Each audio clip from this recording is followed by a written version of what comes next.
Start the recording. Let's kind of go around the room. I'll let our first speaker start us off. Molly. Hi, I'm Molly Mitchell from the Virginia Institute of Marine Science. John McCarthy. Good morning. I'm John McCarthy with the Piedmont Environmental Council. Brent Hunzinger. Brent, come on off of mute. Sorry, I couldn't get the button. Good morning. My name is Brent Hunzinger, Friends of the Rappahannock. Glad to be here with you all today. Good morning, Brent. Brian. Good morning, Brian Johnson with Virginia Farm Bureau. Deirdre. Hi, this is Deirdre Clark with John Marshall Soil and Water Conservation District, serving Fauquier County. Lisa. Good morning, Lisa Hall from the Northern Neck Planning District Commission. Sarah. Sarah Parmalee, also from PEC, covering Culpeper and Rappahannock. Tommy. Tommy Blackwell. You're on mute. All right, well, most all of us know Tommy Blackwell. He's here. Larry. Larry Zaragoza. I live in Northern Virginia. And we don't hold that against you. Michelle. Michelle. I know she's here. Can you hear us, Michelle? Okay. Michelle Edwards with Rappahannock Rapidan Regional Commission. Brianna. I'm gonna let Michelle introduce herself. Michelle Edwards with the Rappahannock Rapidan Regional Commission. Glad to have you with us, Michelle. Thank you. Back. Go ahead, Brianna. And Brianna Heath with the George Washington Regional Commission. Okay, geographically, we've covered the basin. Molly, I am still expecting a couple more folks to drop in. And so I'm going to let you share your screen and take it away, and I'll be quiet. Okay, great. Well, thank you guys for having me here. I'm sharing an update on work that we've done for the Virginia Department of Health to help identify areas where there are septic issues, septic concerns. And I came and talked to you all maybe about 3 years ago about the initial project. And so we've redone this for VDH. And so I'm here to tell you we've expanded it out into the western part of the state and updated the information in it. So I want to share with you, for those of you who remember the talk from 3 years ago, or maybe like Brent, who's heard this multiple times, I am going to do a little background on what we did and why we did it. So, if you've already heard it, I apologize, but I know not everybody has. Okay, so let me see if I can. Okay, is that working for everybody? Yeah, okay. Okay. So like I said, this is a collaboration. We do, the Virginia Department of Health funds this work. And so it is using their data to try and understand where septic issues are a concern. Why are we concerned about septic issues? Well, part of it is that in Virginia, but not just Virginia, actually the entire mid-Atlantic coastal plain, not even the mid-Atlantic, the Atlantic. I just had a great talk with people up in Maine about this similar issues. Most of what we have is septic, actually. So on this map, the dark green areas are basically the known sewer lines. There's a little more on the eastern shore now since this map was made. But you can see, there's not a lot of sewer in the coastal plain of Virginia. There's actually not a lot out in the western part of the state. We rely heavily on septic systems. The number of septic systems, this says in the coastal zone, but actually anywhere, are currently unknown. So the Virginia Department of Health has been working to try and scan permits and get a better database and understanding of that. But there's a lot of properties where we assume there would be septic, but we just actually don't have any documentation of it. And even on the properties where we know there's septic, the actual location of the septic field on that property is typically unknown. That's a problem because, if the septic field, if you've got a long, 5-acre lot, your septic field could be 2 feet from the water, or it could be, 200 feet from the water. And the impact of those two septic systems on water quality is going to be really different. And the other thing we don't know actually is the functional state of most septic systems. So unless someone has a reason to suspect their septic system is not functioning and they go in for a repair permit, we don't know what the state of it is. However, we do know that septic systems are a contributor to poor water quality in Virginia. So the Chesapeake Bay program has estimated that in the entirety of the bay, they contribute as much as 6% of the total nitrogen load throughout the watershed. So that's from New York, lower New York, down through the bottom of Virginia. And in small water bodies, that local impact can be much, much higher. So one of the studies that was done up in Massachusetts found that within a particular bay, 74% of the nitrogen was coming from septic systems. So it can be a really high contributor, and that relationship depends a little bit on how well the system flushes. So you can see on this map over here that we have systems that flush very slowly. And when they flush very slowly, so the water's not getting replaced very often, then the contamination can build up. Nitrogen, phosphorus, bacteria, viruses, all that kind of thing can build up in the waterway. So this is a concern both for the quality of the water, for meeting our TMDLs for the Chesapeake Bay program, and also as aquaculture becomes a bigger and bigger industry in Virginia, there are issues with harvest closure of creeks. Okay, so there were two kind of big questions we were trying to address. One is, where do we have high septic failures? And the other one is, where are these related to rising groundwater tables that could get worse over time?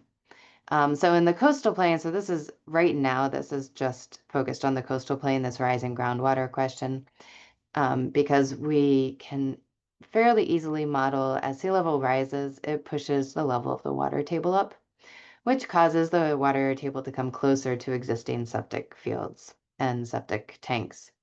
And this is fairly easy to model. Areas that are adjacent to non-tidal wetlands are potentially could have the same issue if rainfall increases and the boundaries of those non-tidal wetlands expand. But that's much, much harder to forecast. So we don't have that included right now. It is something to be aware of, though. Okay, so the only data set really available, so we know where there are records of septic systems gone in, but we know where there's addresses that are likely to have septic. Okay, so we know that. But really, like I said, we don't know the condition of those systems unless they've come in for repairs. So the only data set really available from the Virginia Department of Health was permits, repair permits. And we know when a repair permit comes in, there's an issue, okay, that has then been addressed. There are a lot of reasons why septic systems can fail. So there is an issue with people just not maintaining their septic systems or parking on their septic fields or not knowing where their septic field is, so not taking care of it. This is hard to predict, but at the same time, we don't expect these to show any kind of pattern. Okay, so these are like individual people making decisions, but there shouldn't be a pattern to it. Structurally, we know that systems do age out, so they have a 20 to 40-year lifespan typically of function, but we don't actually know the age of many of these systems because we don't have great documentation on them. However, if you were to build a neighborhood at a particular time and all the systems age out at the same point, then you would see a pattern of failure. And then geologic are the other things. So areas with high water tables, either seasonally or permanent high water tables, or areas with low soil permeability that just really aren't good places for septic systems. These also are areas where you're going to see patterns of failures. So this is what we're looking for, is a pattern of failure. So for an example, the original analysis, we looked at 9 years of data, and we were looking for, if you can imagine, we get, a bunch of failures here. It seems like this is a pattern. It's what we call a hotspot. There's a lot going on, and we think they're probably all related. Whereas this person and this person's failure are not necessarily related. They might have the same underlying cause, but they're not like a hotspot of failure. All these other people's haven't failed, right? Or haven't needed repairs. And so this is what we're looking for. We're using an analysis that goes out and looks for these clusters of where repairs have happened. And then this year we updated it with some additional information, and I'm going to show that to you. Okay, so this was the original analysis, the output. I'm going to go through it though, because the new one works the same way. So if you understand this, you'll understand the new one. So each of these little colored squares is a hotspot of permit activity. The different colors kind of indicate what type of hotspot it is. So a new hotspot is one, it's looking through that 9-year period. And a new hotspot says in the first 7 years, it wasn't a hotspot, but by year 8 and 9, it is a hotspot. So it's new. Whereas like a persistent hotspot is, what, throughout these 9 years, this has always been a hotspot of failure. Okay, and so this is just a little diagram showing you this is like 9 years of data, right? So intensifying hotspot, that first year of the data, it might have been a little bit of a hotspot, but it wasn't really an important one. And then over time, it's become a bigger and bigger hotspot of failures. Whereas a sporadic one, some years it's a hotspot, some years it's not a hotspot. How do we interpret these? Cautiously, but generally, intensifying hotspots suggest to us that something is ongoing and becoming worse. Okay, so this is something we'd be an area we'd be very concerned about. Sporadic hotspots, and you see this a lot around this Gloucester Point area. This is where the VIMS campus is located, and this is a little bit up of it. These sporadic hotspots are a little more like it might be in years with heavy precipitation that they tend to be more of a hotspot. Okay, so there's something going on there, but it's not trending. Okay, it kind of oscillates back and forth. Okay, so the update in 2025, we have 15 years of data now, 2009 to 2024. And we've done the entire state. So we have this analysis running for the whole state. One of the interesting things, though, about expanding this analysis is there are actually fewer hotspots in the full state analysis than there was in just the coastal plain. And part of the reason for that is the way that this analysis works is it sets an average, and then it's looking for hotspots are where you're getting more permit failures in a clustered area than you expect. And so when you actually expand the data, it changes that average. It moves that average down. So it's harder for something to come out as a hotspot. Okay. So there are fewer things that come out as hotspots. And this is why we added some additional information to be able to interpret here. So in a minute, I'm going to take you to the website and show you what that is. So how would we maybe suggest these could go to management actions? It's a little bit difficult. To a certain extent, it's just, if we have consecutive or persistent hotspots. Okay, so this is like right here, this has been a hotspot for, as long as there have been records here, there have been unusual number of septic systems failing.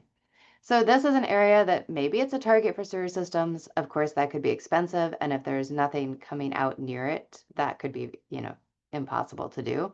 No sewer lines near it. But it is certainly an area where we might want to do some active and continuous monitoring of the adjacent water bodies. We would suggest the water bodies might be at high risk. Particularly, we'd want to look for nutrients, bacteria, that kind of thing. And that's about 38% of the hotspots in the coastal plain. The consecutive hotspots, I have intensifying hotspots there's very few of them. But these we do think could be linked to increasing groundwater. And so we think that these areas are going to become additional problem areas. So there's not that many of them, but we think they're worth keeping an eye on. And then the sporadic hotspots is ones that are hotspots in some years and not in others, we do think are related to years with high water tables. So it could be precipitation, it could be high sea level that year, which of course tide levels oscillate. They're getting worse, trending worse, but they also oscillate by years. And so these are areas we also think could become bigger problems in the future. Okay, and then the last thing we did, and this is just for the coastal plain. Okay, this part is not throughout the state because this is the sea level rise driven groundwater model. So as sea level comes up, where's the groundwater? So this map is showing areas where the water is less than 3 feet from the surface. Okay, and so if it's less than 3 feet from the surface, you can't install a conventional in-ground septic system that works well. And so these dark areas are areas where it's currently less than 3 feet from the surface. And you can see we do have some address points that fall into that category, but not a lot. The mid blue is areas where by 2040 we anticipate groundwater will be less than 3 feet from the surface. So you can see there's a lot more houses that fall into that mid blue range. So these are really targets for as we try to consider alternatives to the traditional in-ground septic system. These are kind of the areas we would want to target to address those. And the light blue is the same thing by 2080. So those we have a long time to figure out. To me, the most important thing about the sort of 2081 is that we don't want to put new septic systems, new in-ground septic systems in these areas so that we don't have a problem down the road. Okay, and we did some work with the Virginia Coastal Policy Center at William and Mary Law School, which is now closed, but they looked at some solutions, and so we do have some handouts on this. There's not really a lot of solutions, right? So raised mound, but it still floods all around it, and so that's problematic. Elevated systems, so above ground systems are potential solutions. Community systems are one, and this is a map from a community system mapper we have, which I'll also show you. And then reclamation and reuse systems, which is not something that is easy to get right now, but they are kind of growing in interest. So this is just for the Northern Neck and the Middle Peninsula. There's a septic suitability model that it's for community septic systems. And so these purple and green lots are showing you areas where the ground is appropriate for a septic system and is near a cluster of properties that are in areas that are questionable for septic systems. Okay, so I'm not going to take questions right now because I want to go show you the viewer and then we can ask questions. But just some like caveats. So all of this data is collected for regulatory permitting processes. It's not really collected for understanding how septic systems are failing. So we're always, working with a lot of unknowns in this. So we're looking for big picture patterns. We're not looking for individual property information so much. Building resilience in our septic and wastewater is going to be expensive. It's going to be difficult to do. So it's something we really need to start thinking about because there's not a lot of easy solutions right now. And preventing future issues is probably the easiest thing we can do right now is to take this into consideration as new areas are developed. Okay, so I'm gonna, let's see. I think I can just go over to the map. Okay, so to find this, there's actually two maps that I was showing you. And to find them, we go to ADAPTVA, and then under the tools one, and under flood risk, there's a wastewater tools button. And if you pull it down, the first one is the wastewater viewer, and the second one is the septic suitability analysis. So if we click on the wastewater viewer, it looks like this. Okay, and I'm going to zoom out. That was too far. And what I have turned on right now is the most recent hotspots result. And so it's showing us throughout the state where you see hotspots. And what we see is generally in urban areas with, septic systems, right? Those are hotspots. There's a lot of people who live there. A lot of this development is actually quite old. And so we get these hotspots that are related to sort of urban septic areas. And the Eastern Shore of Virginia, we get a lot of hotspots. Now, if we turn on the old analysis, so this was the one that just was in the coastal plain. And it's taking a second to load.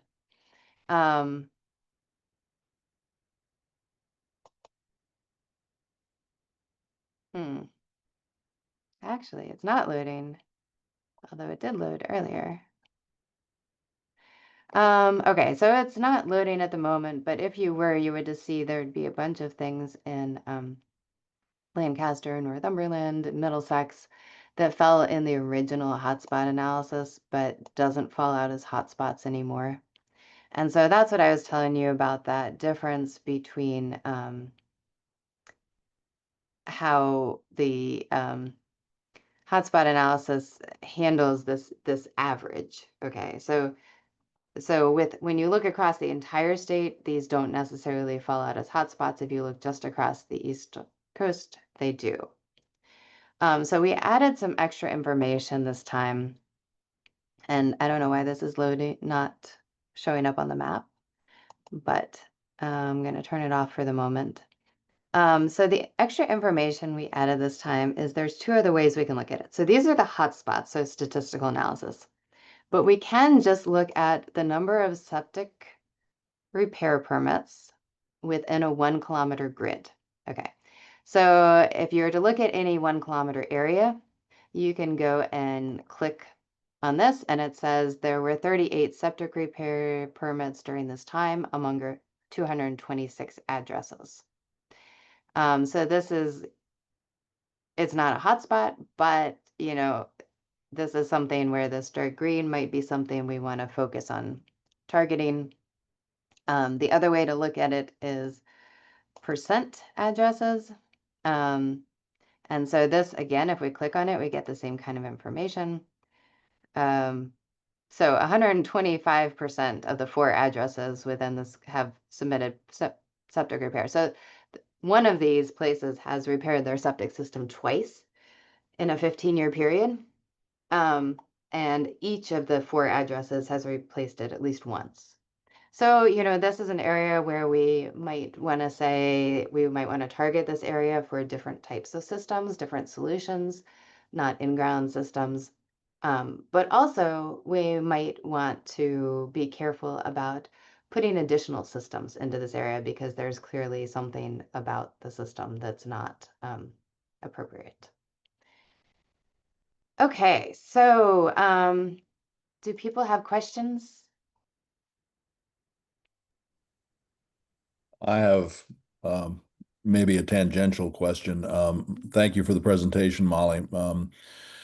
At least Brent on this call is on an ad hoc group that's sort of simultaneously engaged in reviewing the process of updating the sewage handling and disposal regulations, and most particularly a recent proposal that came out of that process is to strike the whole section that addresses systems with experimental or provisional approval under the logic that there's a separate approval process under the code to let somebody come in with an engineering justification for things like potentially whole house wastewater incinerators and other kinds of stuff. Yeah. And the question I'm really leading to is how engaged has this information set or data set been offered? Has it been included in some of those considerations? Is that the background for why this is proposing to be such a enormous change in the wastewater regs is because of the impending number of septic systems that are going to be impacted, or do you have any comment on that? Yeah, so we have been very involved. Like I said, we did this for VDH, and so that original analysis that we did help inform the discussions that went into how to handle septic regulations moving forward, like how they need to change. This information, this one I'm sharing with you right now, that's statewide, just was finished in December. So most of those conversations predated this new analysis, this updated analysis. But yeah, it definitely was, I think, helpful in seeing what the scope of the problem is and what we might expect the scope to be, but also, kind of elucidating the problem that traditional in-ground septic just doesn't work in a lot of places where we use it, right? With these high groundwater tables and floodplains, that kind of thing. Okay, thank you. Other questions?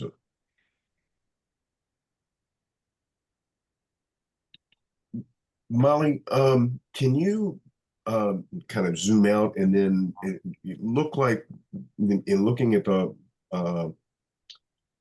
larger map, there were some spots up in the upper basin, and I just wondered what. Yeah, let me turn this off right now. So you are looking up, Yeah, it looks like. Yeah, Fredericksburg, King Yeah. George, and then Fauquier, Madison. Is this kind of what you were thinking? Mm-hmm. Yeah, I was just wondering. I'm trying to ask the question in a sensible way. How is the health department planning on using this? Yeah. So, in the past, they've used it to help inform with partners who help fund septic. They've used it, septic repairs, that kind of thing. They've used it to kind of help target areas that might be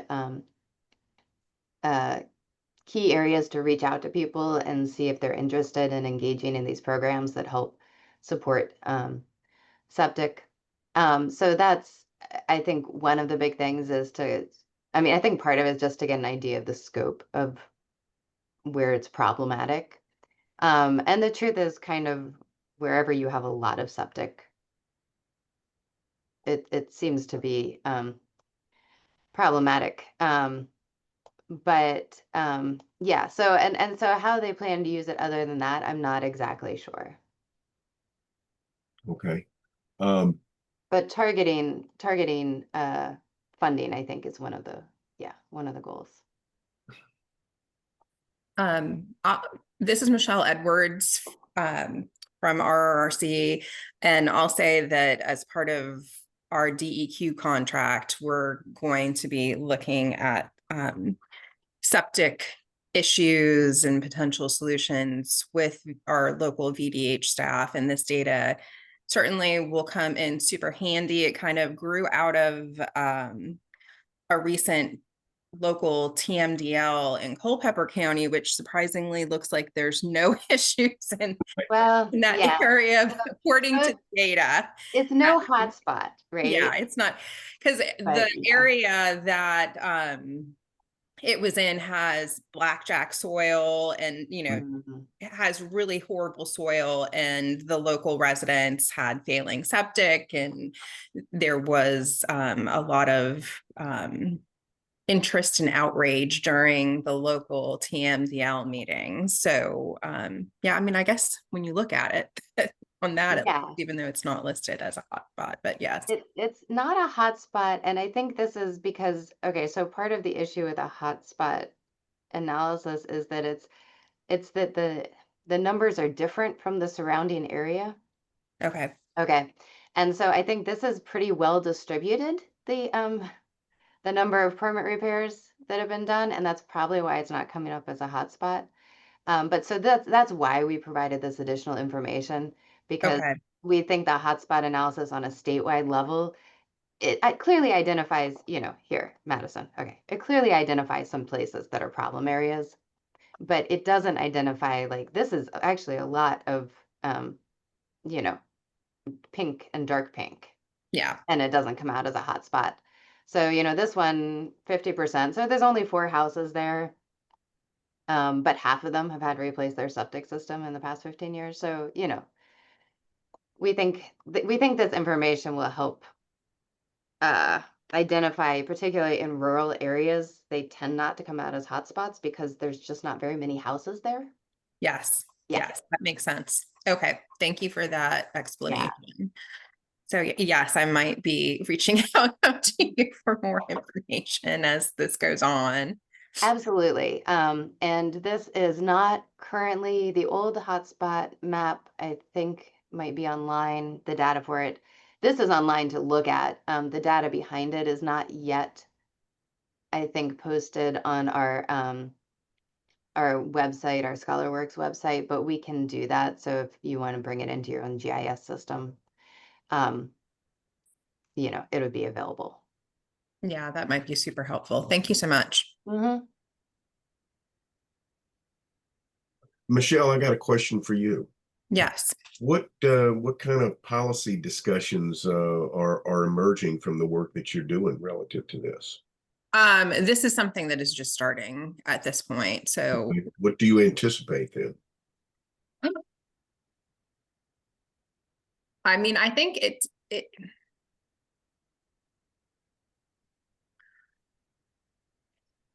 I don't know yet.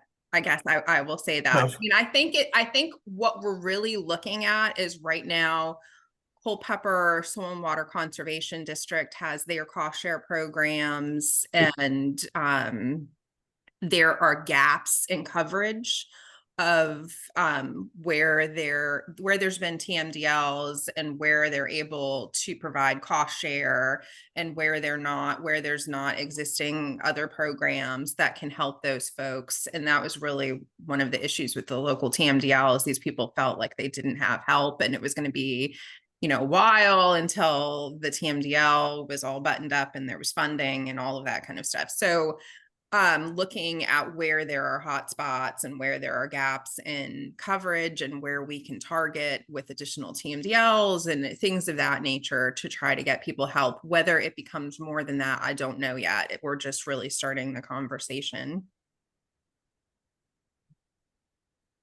Fair enough. Other questions of Molly?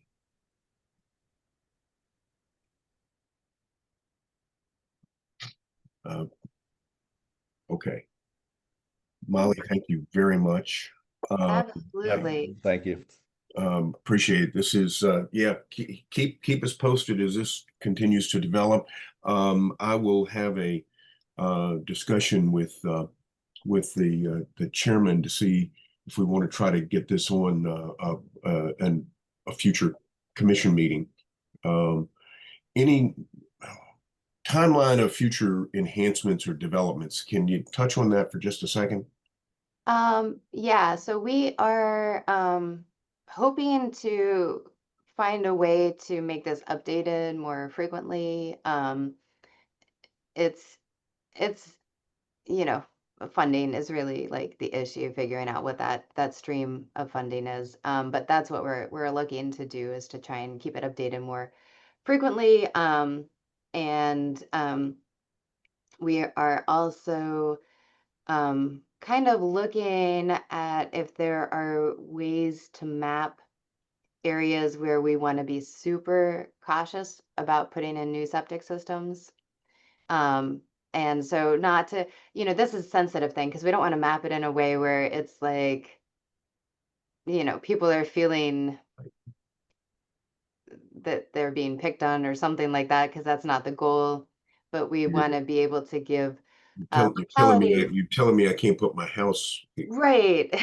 And we don't want that. It's more that we want, in comp plans, and also individual property owners, maybe area where they go in and they're like, okay, I'm probably not going to want a conventional septic system here. I'm probably going to want something different.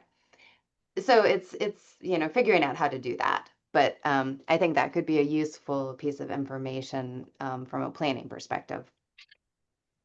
So, okay, high level comprehensive planning, informed property owners rather than enhanced regulatory. You can't put a conventional system here. Yeah.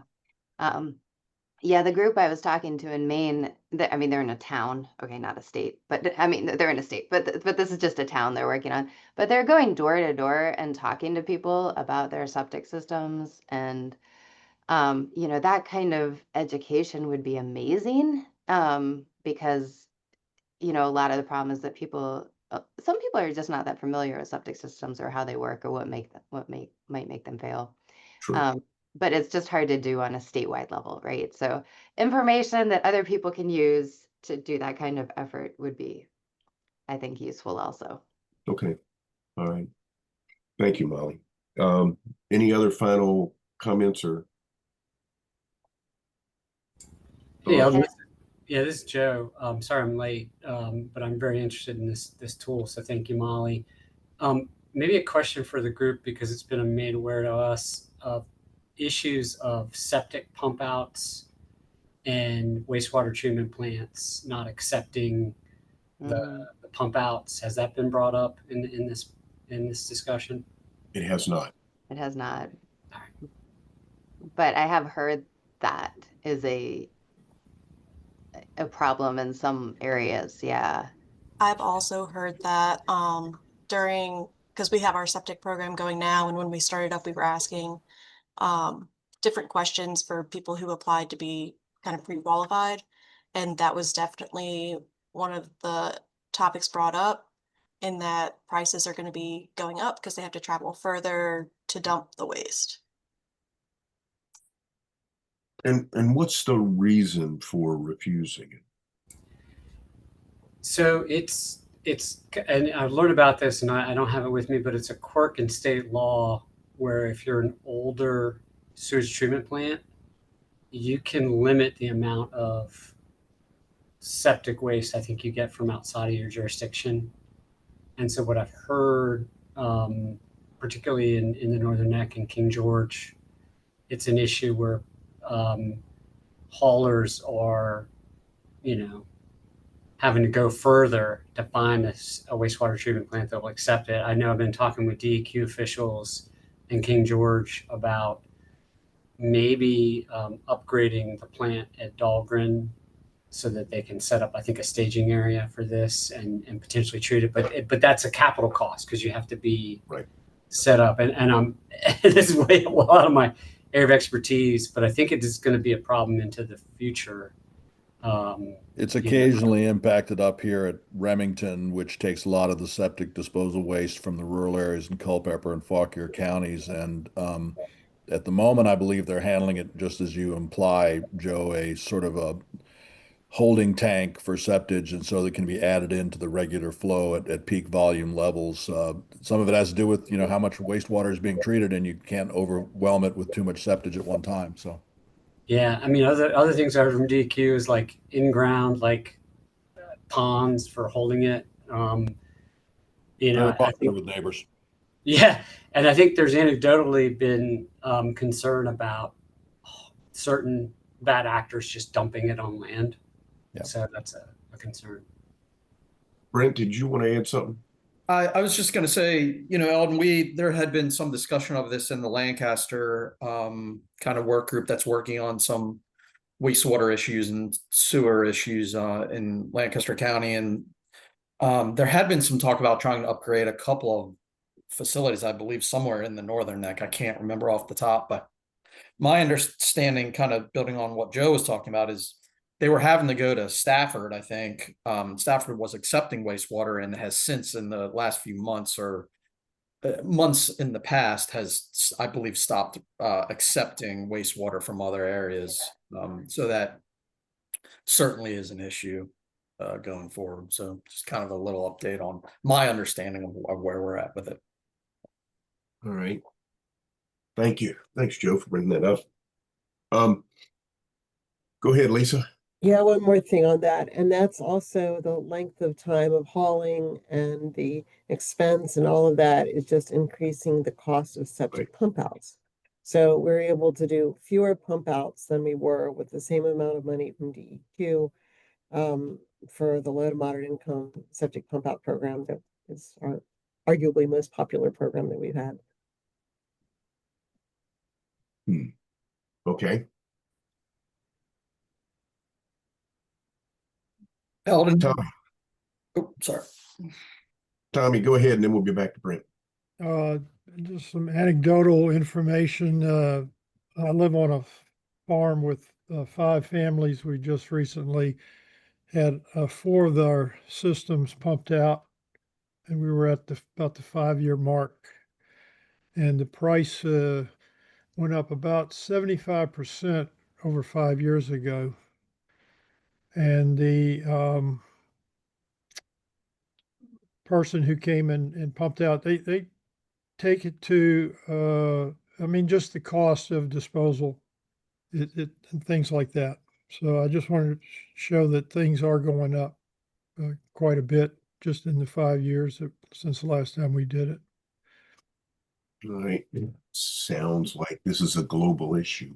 Yeah, and I do think what in Essex County, we have a lagoon, we call it, where but the pumper has to pay a fee to go and release into that area.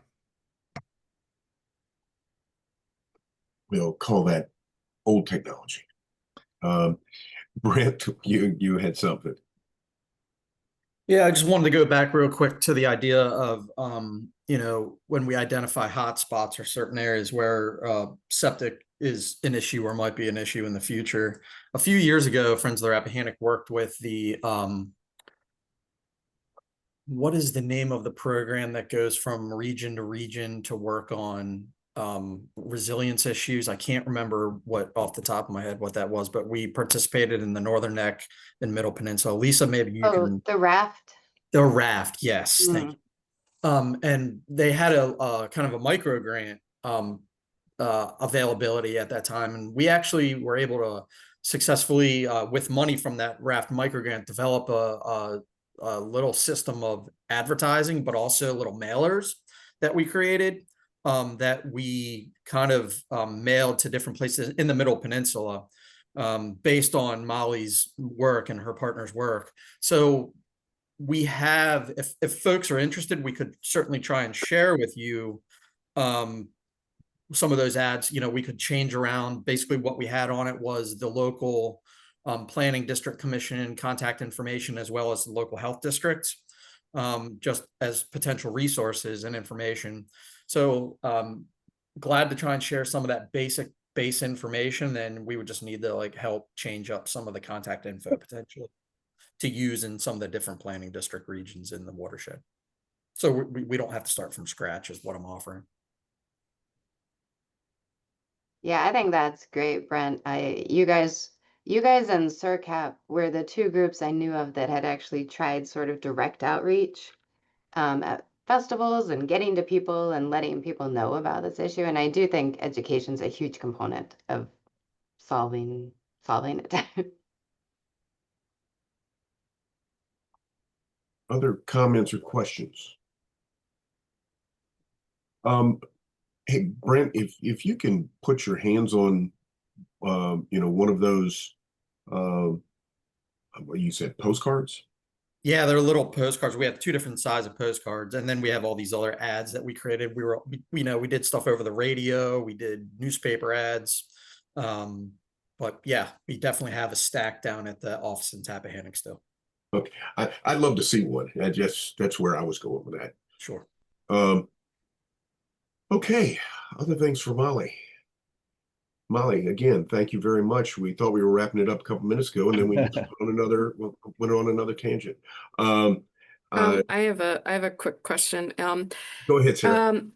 Molly, in this data set, are you able to tell the age of the septics that are failing? Are we seeing that it's primarily mature septic systems, or are we able to tell how many of them are coming from newer construction? Yeah, unfortunately, we have a data layer. Let me see if we have it in there. We have a data layer in there that shows the percent of houses that were built before 1960. So you can overlay that. Okay. So we know, those are older systems if they haven't been rebuilt, but that's what we don't know. Okay. If they've been replaced, then of course they're newer systems, right? So that gives you some idea, but unfortunately, the older systems are the ones that are least likely to be in the database. The original permit for it is unlikely to be in VDH's database because they were all paper records and they weren't necessarily well detailed. Right. Records. And a lot of the records, and we did do some work with this, but a lot of the records when a septic system is put in is referenced oddly. Okay. And so, I mean, it literally could say like the end of Glass Road across from the stop sign. Okay. And that is very hard 30 years later to sort out what piece of property that was, right? So that kind of data for the older systems just really isn't good. So we have all the new systems that were put in, but just since 2009, basically, we would know if a system was put in 2009. So we're not seeing a lot of failures with those. But I wouldn't say one that was put in 2000 was particularly old.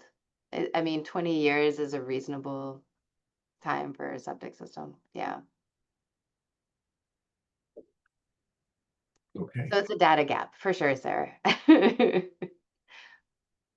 Well, that's been a consistent problem. And we were having these discussions 20 years ago, and we were having that discussion. Okay, I'm going to, if we haven't got anything else, I'm going to move us over to our second topic. Molly, you're welcome to stay on, but we're going to be talking a little bit about PFAS and the presentation we had last month, presentations we had last month from Max Wheeler and Bailey Davis. And what I'm asking the group is, those two presentations went over an hour, and we've got to get that down to about half that and it was a lot of information. And I gave you kind of a 5-page summary of our notes. And I hope folks had had a chance to read that. I'd like to hear what folks here feel ought to be highlighted for the members of the commission. What are the most important topics? Because I think, we've got to advise our presenters how to cut down that presentation by about 50%. So I do have to head off for another meeting, although this sounds like an interesting topic, but I appreciate you all having me here, and I put my email in the chat if anyone wants to reach out with additional questions and that kind of thing. Thank you again, Molly. All right, thank you. Okay, folks. So I'm not gonna bias the discussion with what I think they ought to highlight. I want to hear what you guys not everybody on this call heard the presentation, but most of you did.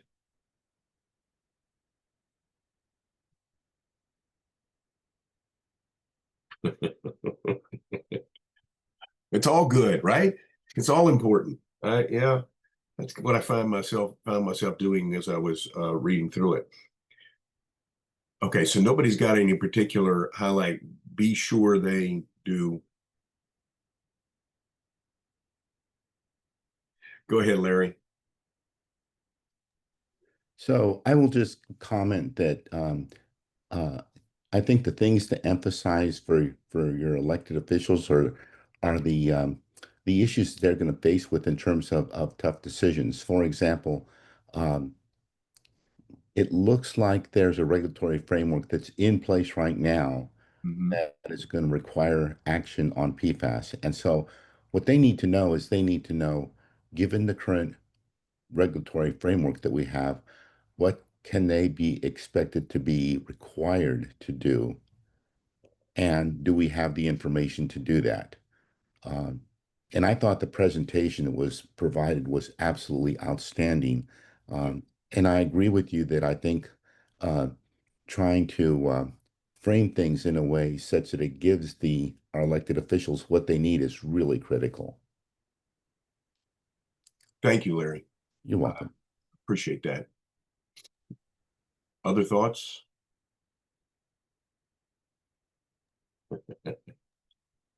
Eldon, this is Deirdre. Oh, go ahead, Deirdre. Why not just add water quality testing array of current requirements to include testing for PFAS? In other words, the districts are often involved in water quality testing of recent streams to determine the need for TMDLs, et cetera. And let's go ahead and add PFAS to that list of requirements for testing. I know the expense will be considerable, but when you consider the potential impacts, I think it's certainly worth considering.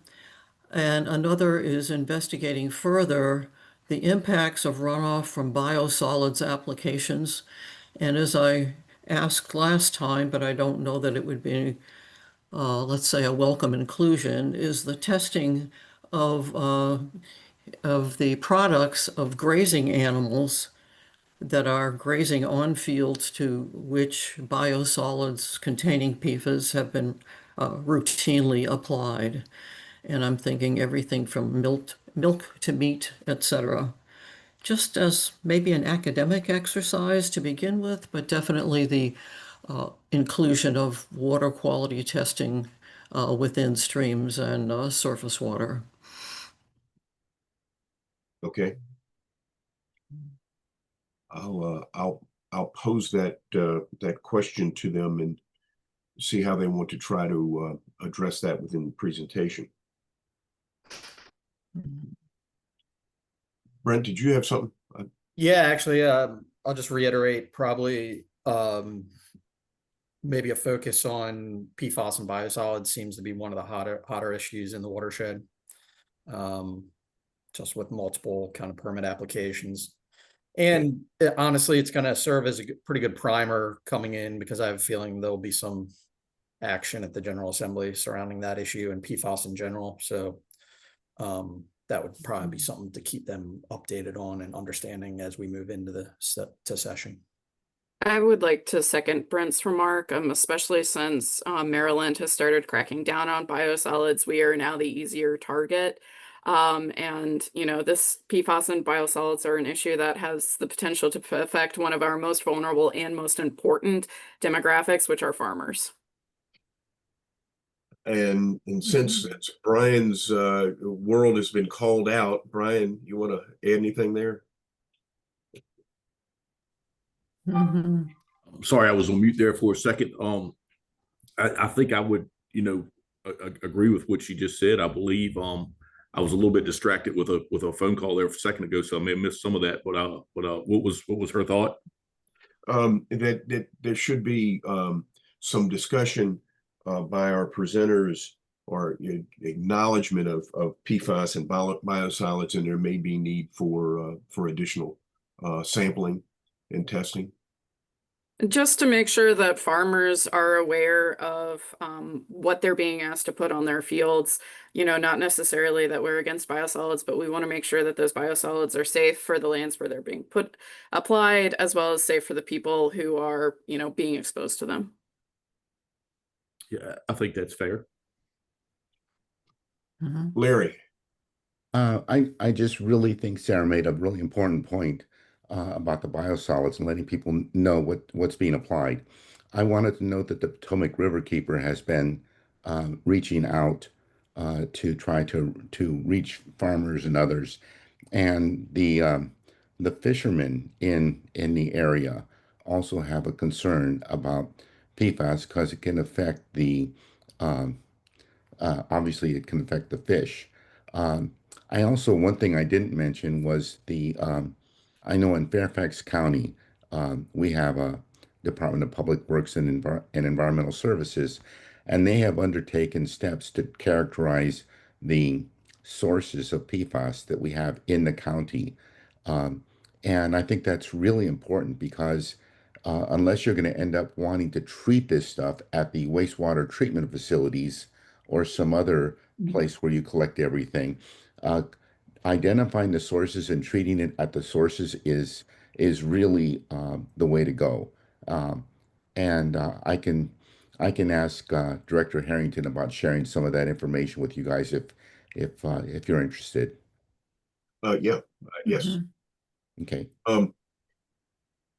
You know, in the presentation, and they said, you know, we're going to have to. How did he put it? We've got unanswered questions, and one is, you know, how do these chemicals affect people, and how do we remove them, and what do we do with them once we've removed them? And so, you know, we're at the stage of this where there's far more questions than answers. And so, okay. All right, other things that you want me to relay to them that they need to focus on. I think we've got some good points here. All right. What are the tough decisions that electeds will have to face? Should PFAS testing be expanded? And asking them to speak to PFAS and biosolids and the whole issue of farmers, watermen, people being better informed. Those were kind of the high levels I just took from that discussion. Did I miss it? Okay, I got a thumbs up from John. Thank you, John.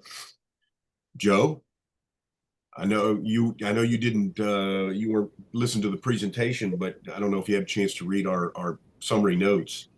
I did a little bit. One thing, and I work mainly with James Hutzler on this. He's kind of more of our point person on this because he does our ag and rural affairs and water quality related to this, and he is working well with VAMWA on the issue. You know, one question and something that Brent brought up is potential for, you know, legislation. I wonder if that legislation will include testing biosolids for PFAS. I wouldn't be surprised to see such legislation. Yeah. And it could even come from a member of the Rappahannock River Basin Commission. Yeah, I think, and that's your question about like testing, expansion of testing. What does that mean? Okay.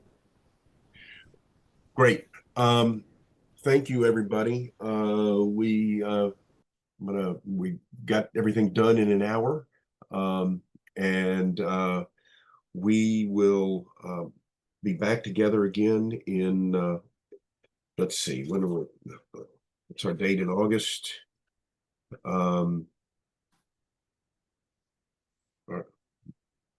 August 20. So only in a few weeks. And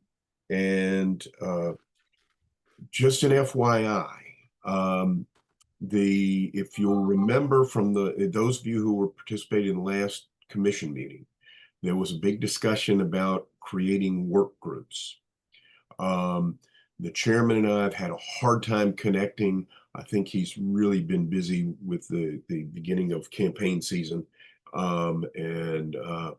But last night, and actually it was probably past midnight, he sent a letter, an email to, I couldn't see the email list, but judging from the way it's written and judging from a response I saw, it went to the commission members, and he asked who wanted, he defined a couple of work groups and a couple of members that would lead, and he asked for feedback from other commission members. Any of you who are interested, I'll be happy to forward the email on. That is all the information I have. But I've been asked by a couple of people what's going on with the work groups, and I'm, you know, like I said, he and I played a little bit of phone tag, and so I'm telling you everything I know at this point. So something is getting started, and hopefully I'll have more to be able to tell you now that that has kicked off. Now, all that sounds very vague. I apologize. If anybody's interested, pop me an email and I'll forward that email to you. Very good. Thanks, everybody. Enjoy the next several weeks of your summer. Thanks, Alden. See you. Thank you. Thank you.